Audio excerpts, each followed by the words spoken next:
नमस्कार दोस्तों, stock market का पाठशाला में आप सभी का स्वागत है। आज हम बात करेंगे वॉल्यूम का विषय में। दोस्तों, वॉल्यूम टेक्निकल इंडिकेटर का सबसे पहला और सबसे प्रमुख भाग है, क्योंकि टेक्निकल एनालिसिस में बाकी सब इंडिकेटर वॉल्यूम की मदद से ही ट्रेडिंग सिग्नल बनाते।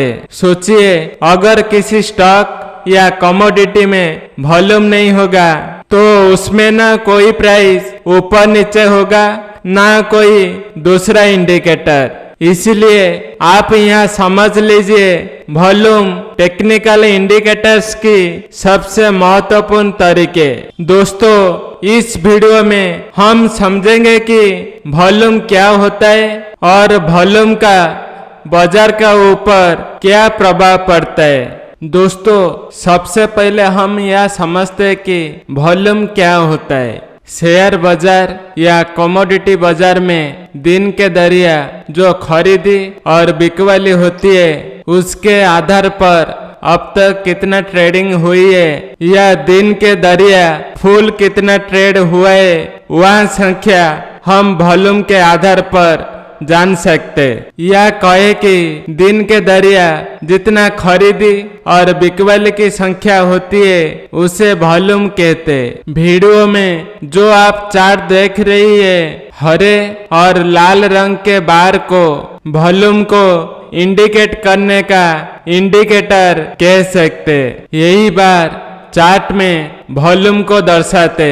अब हम समझते कि वॉल्यूम का बाजार का ऊपर क्या प्रभाव पड़ता है। दोस्तों, किसी कमोडिटी या शेयर का प्राइस अप ट्रेंड में चल रहा है और उसका वॉल्यूम भी बढ़ रहा है, तब ऐसा माना जाता है कि जो तेजी का ट्रेंड चल रहा है वो अभी आगे और तेजी से चलने वाला है। अभी बाजार में बिकवाली नहीं करना चाहिए। इसी प्रकार किसी कमोडिटी या शेयर का प्राइस डाउन ट्रेंड में चल रहा है और उसका वॉल्यूम भी बढ़ रहा है, तब ऐसा माना जाता है कि जो मंदी का ट्रेंड चल रहा है वो आगे और तेजी से चलने वाला है। अभी बाजार में खरीदी नहीं करना चाहिए। दोस्तों, अब हम इसकी विपरीत परिस्थिति को देख लेते।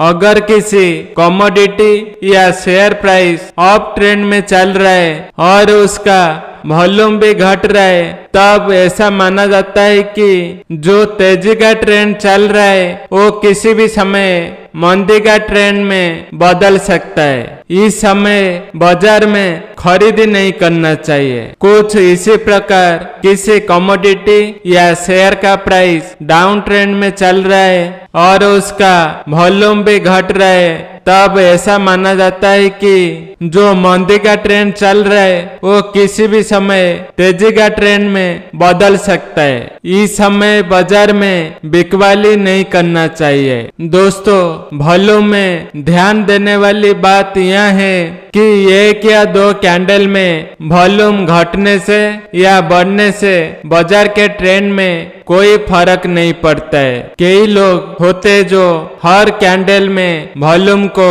बढ़ता या घटता देखकर उससे प्रभावित होते और अपना पोजीशन में बदलाव करते। लेकिन ध्यान रखिए, वॉल्यूम को बैठने के लिए आपको हर कैंडल की वॉल्यूम जांचने की कोई जरूरत नहीं है। इस प्रकार से वॉल्यूम को एनालिसिस करने का तरीका पूरी तरह से गलत है। वॉल्यूम को सही तरह से एनालिसिस करने के लिए आपको पिछले कुछ घंटे या कुछ दिनों का वॉल्यूम का जो एवरेज है उसको एनालाइज करना चाहिए। वॉल्यूम का एवरेज से ही आपको पता चलेगा वॉल्यूम बढ़ रहा है या घट रहा है। अगर आप इंट्राडे चार्ट देख रहे 5 मिनट के टाइम फ्रेम में, तो आप 4 घंटे से 8 घंटे का वॉल्यूम एवरेज देखिए। और अगर आप डेली चार्ट देख रहे तो आप 12 दिन से 14 दिन का वॉल्यूम एवरेज देखिए।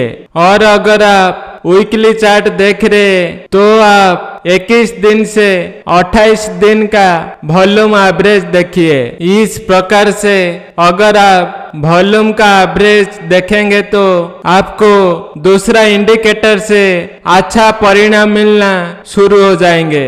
दोस्तों, यह ध्यान रखने वाली बात यह है कि वॉल्यूम के आधार पर आप किसी भी प्रकार का कोई भी ट्रेड नहीं ले सकते, क्योंकि वॉल्यूम आपको यह बताता है कि भविष्य में दूसरा इंडिकेटर किस दिशा में जा सकता है। वॉल्यूम के घटने या बढ़ने के साथ दूसरा इंडिकेटर बाजार में मजबूत और कमजोर ट्रेंड के इशारा करते।